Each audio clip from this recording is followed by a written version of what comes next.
Hello everyone, my name is Aarti and you are watching HW News. The line of actual control has always remained the friction point between India and its neighbor China.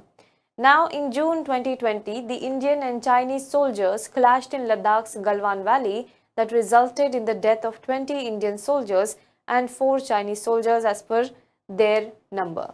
Since then, there are concerted efforts being made to resolve the dispute. However, even after 12 rounds of talks, the issue has not been fully resolved. Last year, NDTV had reported, based on satellite images, that China has constructed a new village in Arunachal Pradesh consisting of about 101 homes. The village, according to the report, is almost 4.5 kilometers within Indian territory along the line of actual control. Although it is an Indian territory, it has been under Chinese control from 1959. According to the report, there was only a Chinese military post then, but this time a full-fledged village that can house thousands has been built. The same was later also confirmed by the Pentagon. Now, the Chinese aggression in the bordering region has been a matter of concern for India, and in the latest move, China has reportedly renamed 15 places in Arunachal Pradesh in its own language to buttress its claim on the northeastern state of India. This comes at a time when a 20-month-long military standoff along the line of actual control between the two neighboring nations has not yet been completely resolved. According to the reports, on Wednesday, the Ministry of Civil Affairs of the Chinese government announced that it had standardized in Mandarin Chinese characters as well as in Tibetan and Roman alphabets the names of 15 places in Jiangnan or the southern part of Xinjiang, Tibet Autonomous Region. This was reported by the Global Times, a state-affiliated media outlet of China. The Global Times reported that the Ministry of Civil Affairs of the Chinese government has standardized the names of 15 places in South Tibet, what it calls as South Tibet, in accordance with regulations on geographical names issued by the State Council, the chief administrative authority of the communist country. The 15 places which the Chinese government renamed included 8 residential places, 4 mountains, 2 rivers, and a mountain pass in Arunachal Pradesh.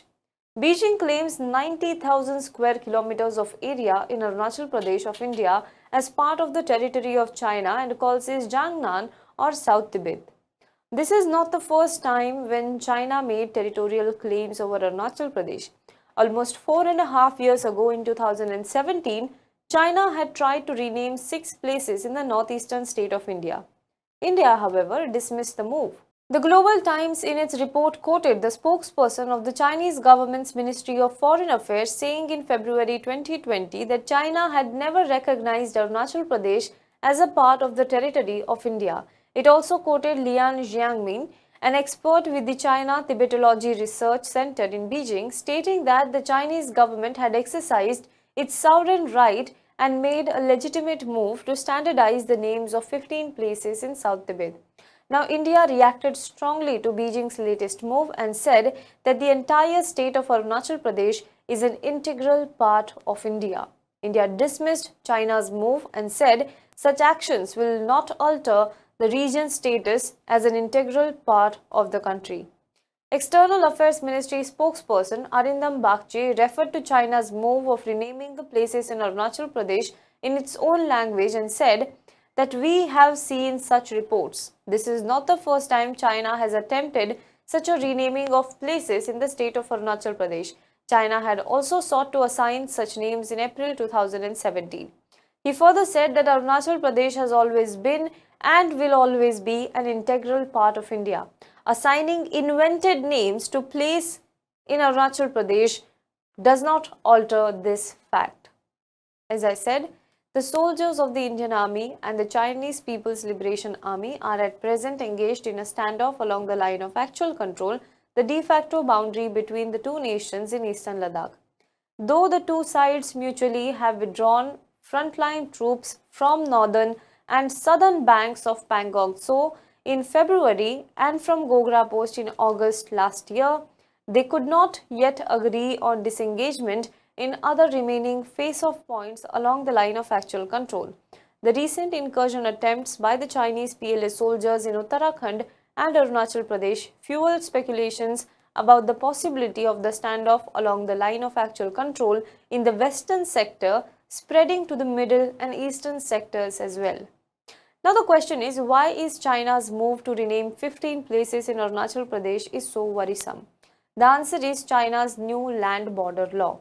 The new law comes into effect from today. It was passed in October last year by the country's top legislative body. According to the state media Xinhua, the law aims at protection and exploitation of the country's land border areas. The law states that the sovereignty and territorial integrity of China are sacred and inviolable. It also asks the state to take measures to safeguard territorial integrity and land boundaries and guard against and combat any act that undermines these. The state can take measures to strengthen border defense, support economic and social development, as well as opening up in border areas, improve public services and infrastructure in such areas, encourage and support people's life and work there, and promote coordination between border defense and social economic development in bordering areas.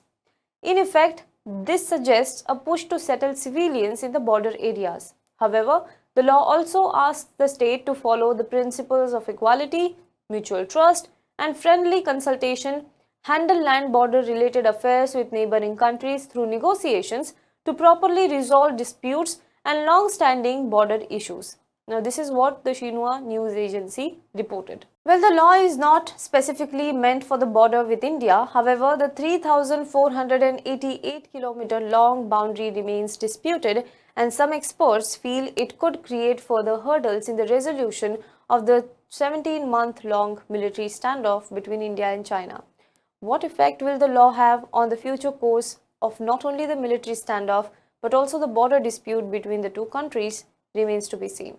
Do let us know what you think about this in the comment box below. For more news and updates, you can log on to www.hwnews.in.